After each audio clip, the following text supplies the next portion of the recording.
Today we're going to discuss creating a supportive environment.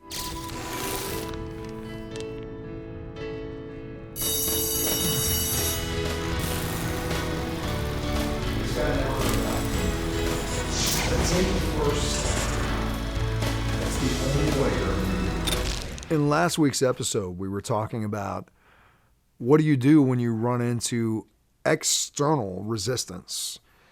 And I know we ran a little bit long on that take last week, and there was a reason why, is we really had a lot of requests for information on that.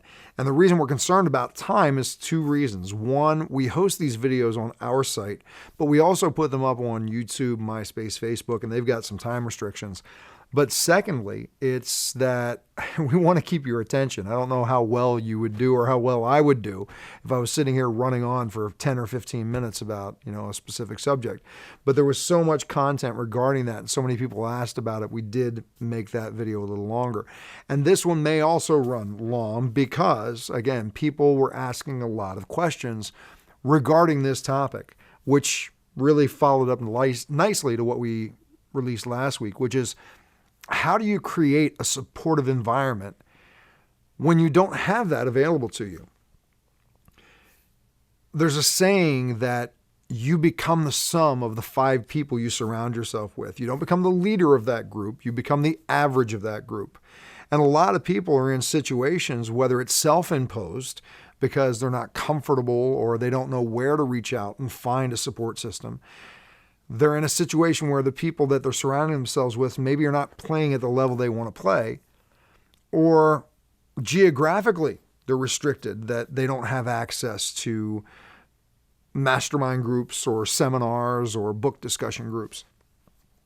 Well, it doesn't matter where you are. You can create a supportive environment. A supportive environment can be people, or it can be things that you surround yourself with, or things that you feed your mind with. Jerry loves my sharing this story that my personal development journey started in a jail cell. So you can't get much more isolated or in a non-supportive environment than that. That's where I read my first personal development book, which was Think and Grow Rich by Napoleon Hill. And that book impacted me so dramatically. One of the things that Napoleon Hill shared in that book was that, I don't remember whether it was him specifically or someone that he was sharing the story about, they didn't have access to a mastermind group either.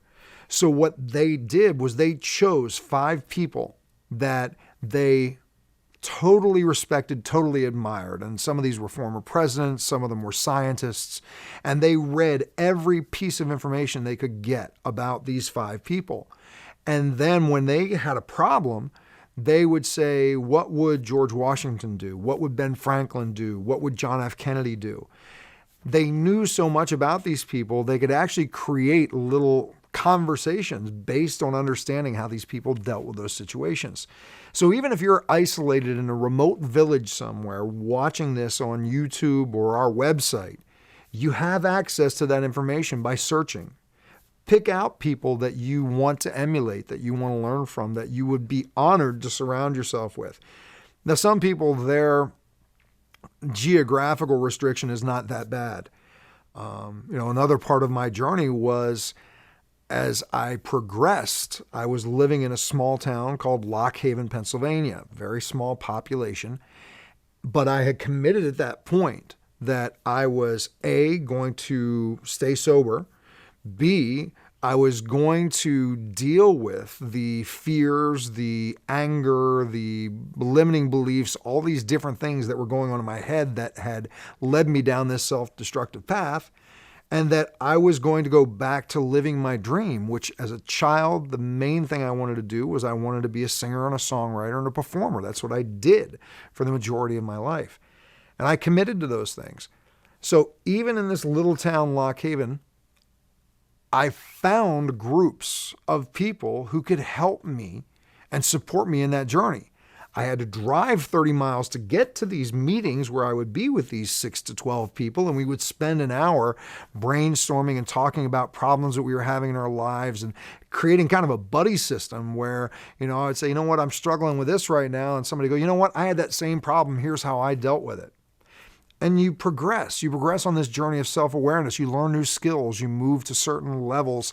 And then you grow past that group and you need to go, okay, what's next? Some of those people will grow with you and some won't. Another one of those areas for me was in music.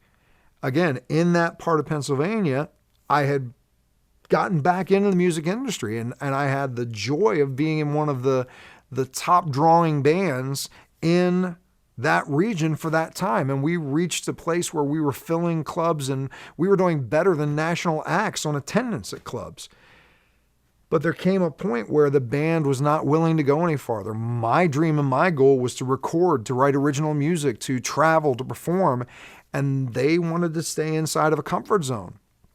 So in my professional life, I had to make a choice. I actually made the choice to physically relocate because I didn't have the resources and the support system for what I wanted to achieve in Lock Haven. I moved to a town in New Jersey that was right outside of New York City.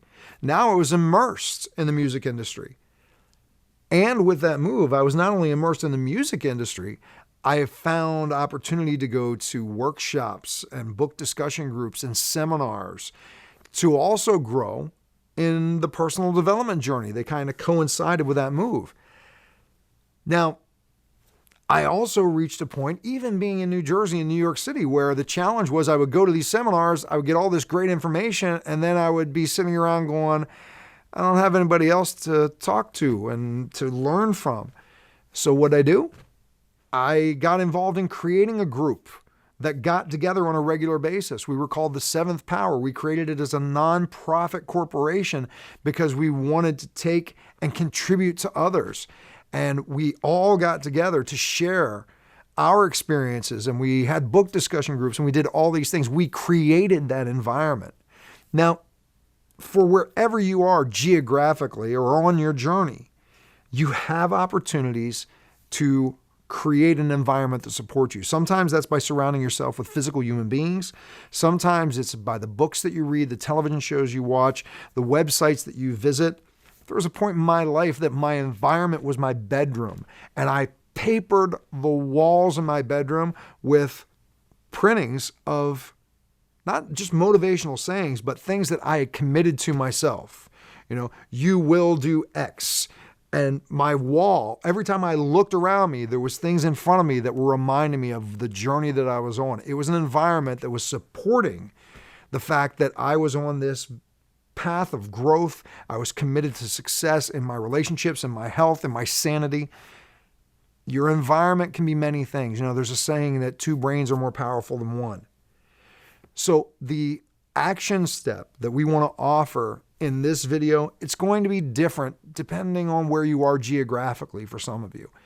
If you're in a major city or a larger city, look around in the newspapers, look around online television ads. You're going to find workshops, seminars, book discussion groups. Look in the phone book for a wellness center. Go there. Find other people that you resonate with, that you connect with, who are working on the same things you are, and then make the commitment to stay in touch with them.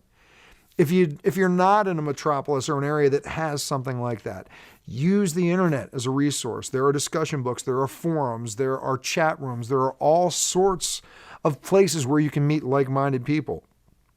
And if you're in such a rural area that you don't have much access to either, and I'm sorry, you do have access if you're watching this video to do the internet, do what Napoleon Hill talked about. Create that mastermind group by studying the lives of people that you want to emulate. What I want to ask you to commit to is in this next week, find one person that you can align with.